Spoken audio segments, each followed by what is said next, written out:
They thought she was weak. Every morning she ran through the school gates, shoulders down, trying to avoid the laughter, the whispers, the shoves.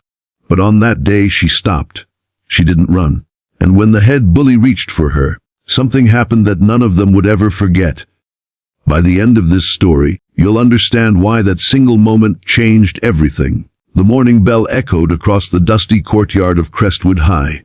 Students streamed in, laughing, joking, pulling out phones to record whatever fun the day would bring. And for months now, their fun had been a single girl, Leah. Lee was always running. From the bus to the gates, from the gates to class, from class to the restroom. She ran because stopping meant getting cornered. She ran because laughter followed her like a shadow. Her shoes were worn, her bag patched on one side, and her voice almost never heard. And leading that laughter was Mason, the head bully. Broad shoulders, smirk that could silence a room, and a crew that treated cruelty like a sport. Mason had a way of making Leah's smallest movements feel like comedy. If she tripped, he'd clap slowly. If she dropped a book, he'd announce it like a circus act. Everyone laughed, not because it was funny, but because nobody dared stand against him.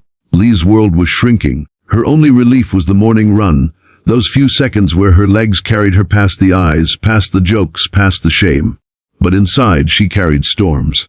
Nights of silent crying, fists pressed to her mouth so her younger brother wouldn't hear.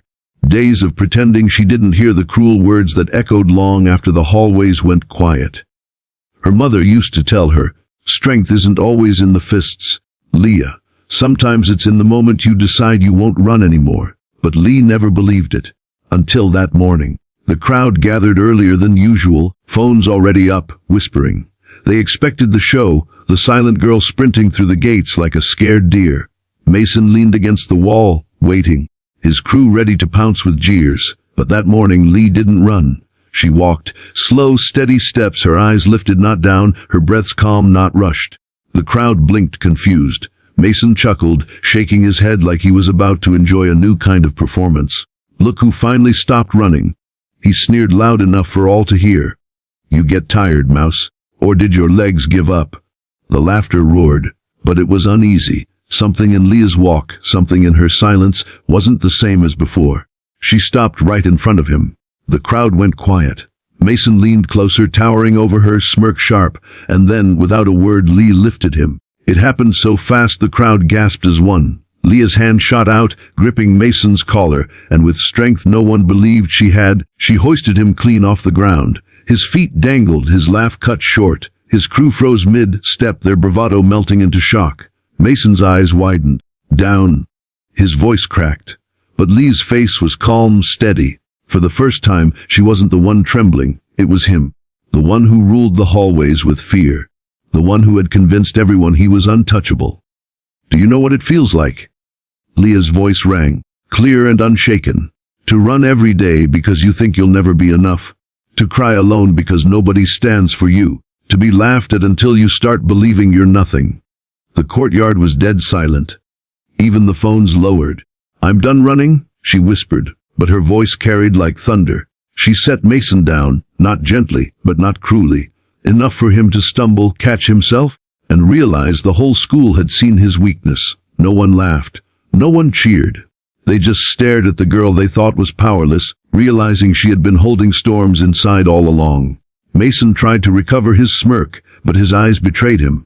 For the first time, he wasn't the predator. He was just another boy who had lost control. His crew stepped back, unwilling to meet Lee's gaze.